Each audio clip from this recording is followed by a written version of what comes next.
Mail की कहानी सुनने के बाद जंगी ने अपनी आंखें बंद कीं और लंबे समय तक सोचा। इस दुनिया का मतलब क्या था? इस लड़ाई से भरी दुनिया में कभी शांति नहीं रही। क्या यहां रहने वाले लोग कभी खुश हो सकते हैं? बाहर अंधेरा हो चुका था और मेल की कहानी बहुत लंबी हो गई थी।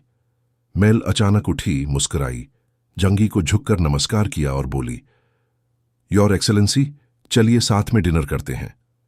जंगी ने कुछ देर सोचा, फिर बोला, राजमहल का खाना आम लोगों की टेस्ट से अलग है। क्या तुम मुझे बाहर घुमाने ले चलोगी? मैं वही खाना चाहता हूं जो आम लोग खाते हैं। मेल ने आंखें झपकाईं, पर सिर हिलाकर हां कहा। उसने शांगी को महल से बाहर ले जाकर राजशहर के बाजार में पहुंचाया।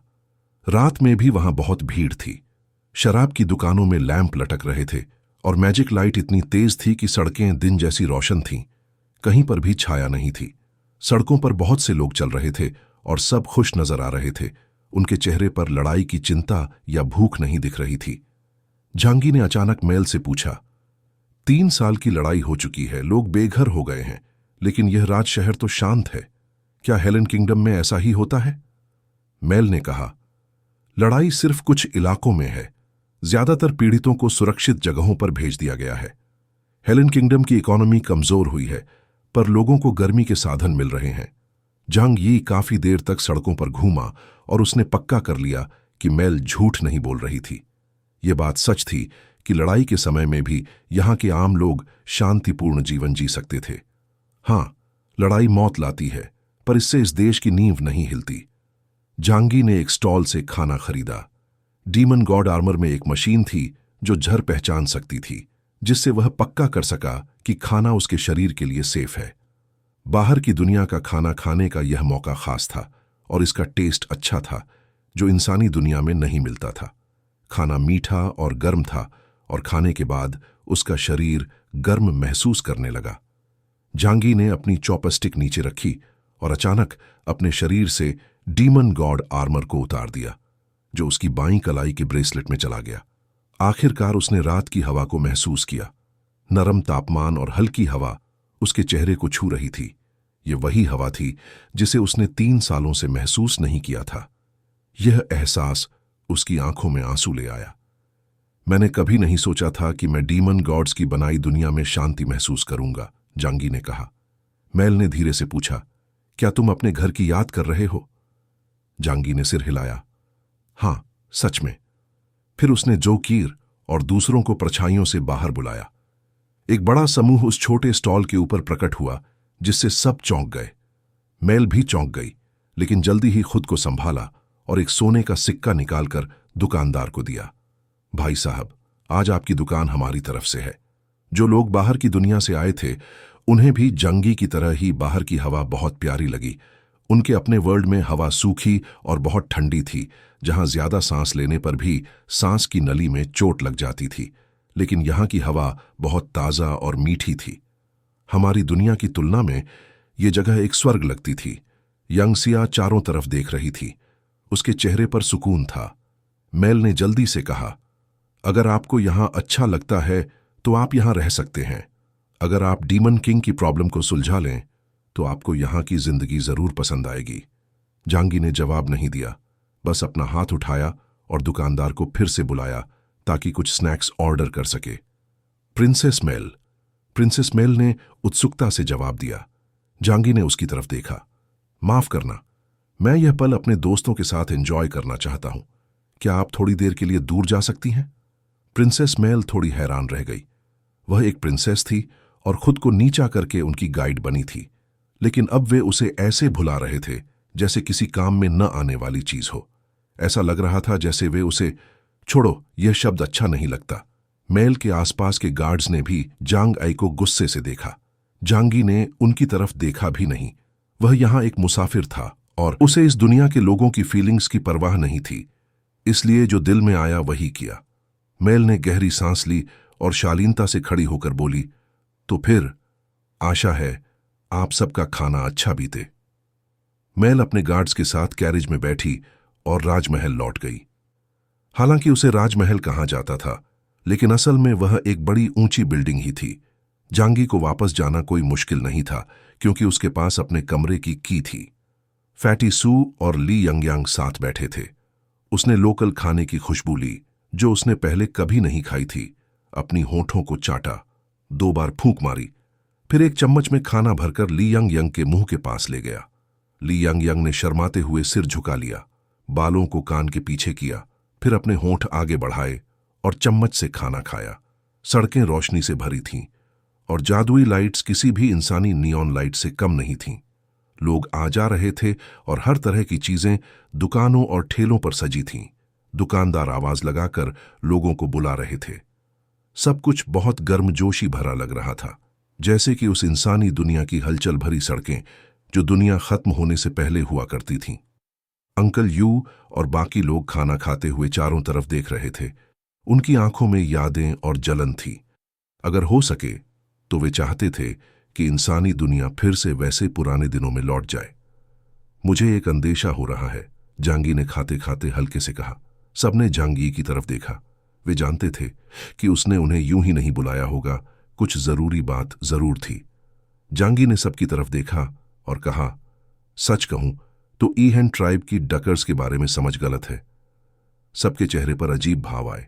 कुछ समय पहले ही उन्होंने ईहेन ट्राइब से संपर्क किया था और इस दुनिया और वहां की लाइफ फॉर्म्स के बारे में सच जाना था। ईहेन ट्राइब के अनुसार डकर्स जानवर थे, एक कमजोर जाति जो सिर्फ इंस्टिंक्ट से चलती है। उन्हें इन जंगली जानवरों ने छुपने पर मजबूर कर दिया था, इसलिए उनका डकर्स को लेकर अच्छा सोच नहीं था। उन्होंने डकर्स को ऐसा बताया जिनमें खाने, बच्चे पैदा करने और जिंदा रहने के अलावा कोई बात नहीं थी। और क्योंकि वे बहुत मूर्ख थे, वे क्रिएटर से बात नहीं कर सकते थे। लेकिन आज जो कुछ उसने देखा, उसने उसकी सोच बदल दी। तब मुझे यह लगा कि डकर्स पागल, डरावने और बिना सोच वाले देवता हैं।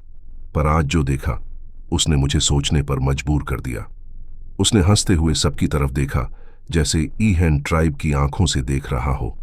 क्या इस दुनिया में कोई ऐसी जाति है जो मूर्ख नहीं है? इस बात ने सबको सोचने पर मजबूर कर दिया।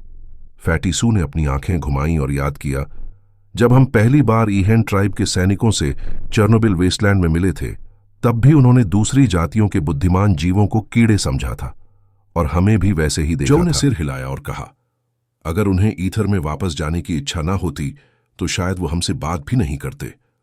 जंग यी ने अपने हाथ सीने पर रखे और शांत होकर कहा, हमने एहान कबीले की भावनाओं को अपने अंदर ले लिया है, लेकिन असल में हमारे अंदर इच्छाएं होना या रचनाकार के पसंदीदा ना होना हमारी गलती नहीं है।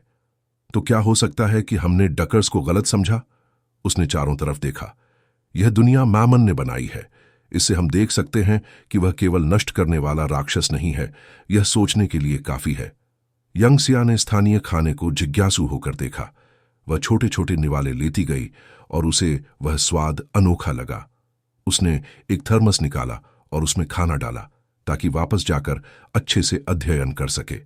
जंग यी की बात सुनकर उसने ध्यान भटकते हुए कहा, असल में मुझे लगता है कि यह जगह बाहर की बर्फीली दुनिया से कहीं बेहतर है। अगर यह दुनिया नकली नहीं है तो मैं यहां रहना चाहूंगी। ये सुनते ही सबके चेहरे थोड़े बदल गए। एक ठंडी रात की हवा उन पर चली और उन्होंने बिना लड़ाई के कपड़ों के बाहर रहने का पुराना अनुभव फिर से पाया।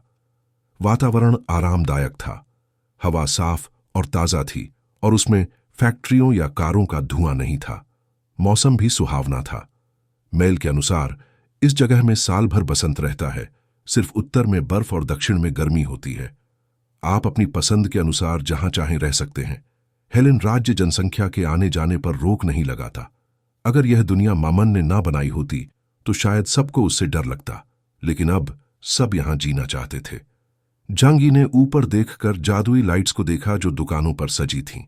ये जादुई औजार तकनीक से बने थे और आम लोगों के लिए बहुत काम के थे।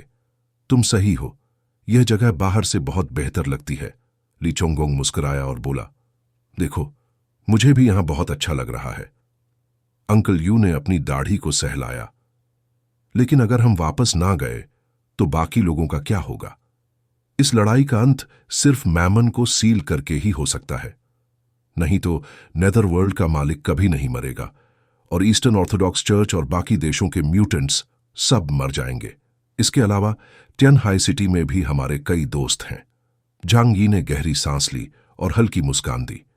हमें वापस जाना होगा, उसने यांग शिनशिन की तरफ देखा, जो अब तक शांत थी। उसे पता था कि यांग शिनशिन जरूर कुछ कहना चाहती थी, बस उसकी राय का इंतजार कर रही थी। शिनशिन, अगर कुछ कहना है तो कहो। जंगी की इजाजत पाकर यांग शिनशिन ने चम्मच रखा, अपने होंठ साफ किए और शांत होकर बोली, अब मुझे समझ में आया कि रचनाकार को डकर्स को क्यों खत्म करना है। मैं हमेशा सोचती थी कि डकर्स तीसरी पीढ़ी के इंसान हैं, तो अगर वो ईहेन कबीले पर हमला भी करें तो रचनाकार को इतना गुस्सा क्यों आएगा। आखिर जीवों के बीच युद्ध और विनाश एक प्राकृतिक नियम है। अगर डकर्स इतने बेवकूफ और ताकतवर हैं तो वो अच्छे देखरेख करने वाले होते। ईहेन कबीले को शायद सच्चाई पता नहीं या वो कुछ छुपा रहे हैं। झांगी सीधा बैठ गया और सबने यांग शिनशिन की तरफ ध्यान से देखा। लिचोंगोंग ने सिर को झुकाया, कोहनियों को मेज पर रखा और उसे ध्यान से देखा, लेकिन यांग शिनशिन ने सिर्फ झांगी को देखा। डकर्स बेवकूफ नहीं है। उन्होंने बहुत पहले रचनाकार का पता लगा लिया था और उन्हें पता है कि उनकी नस्ल का जन्म किसी तयशुदा मकसद से हुआ है। अगर उन्हें किस्मत को तोड़ना है तो उन्हें इंसानों की तीसरी पीढ़ी की सीमाएं तोड़नी होंगी। झांगी ने माथा सिकोड़कर पूछा, लेकिन हम इंसान अपनी सीमाएं कैसे तोड़ सकते हैं? यांग शिनशिन ने सिर हिलाया, बहुत आसान है, बस खुद भगवान बन जाओ, भगवान बनो। झांगी ने एक लंबी सांस ली। किंवदंतियों में भगवान तो वही लोग थे जिनके पास पुरातन समय में शक्तियां थीं, लेकिन वो सब समय के साथ मिट गए। यांग शिनशिन ने सिर हिलाया, नहीं, मैं जिस भगवान की बात कर रही हूं वो वैसा नहीं है जैसा इंसान सोचते हैं। मैं असली रचनाकार की बात कर रही हूं। उसने आकाश की ओर इशारा किया। डकर्स को रचनाकार इसलिए इतना डरते हैं क्योंकि वो दिव्यता को छीनना चाहते हैं। लेकिन वो कैसे छीन सकते हैं? बिल्कुल आसान है।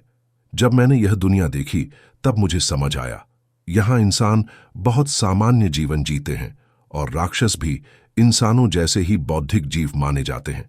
इसका मतलब है कि भगवान बनकर एक नई दुनिया बनाओ, एक ऐसी दुनिया जो भौतिक दुनिया जैसी हो और जिसमें तुम अपनी प्रजातियां खुद बना सको। यही असली भगवान का मतलब है। यांग शिनशिन की बात सुनकर सब हैरान रह गए। झांगी सबसे पहले सामान्य हुआ, लेकिन जीवन बनाने के लिए सबसे जरूरी चीज तो आध्यात्मिक ऊर्जा है। डकर्स ने कगागो की छोड़ी ऊर्जा को चुरा लिया और अपने संसार में ले जाकर जीवन बनाया। अब समझ में आया, इसलिए रचनाकार नाराज है। ये तो भगवान की शक्ति चुराने जैसा है।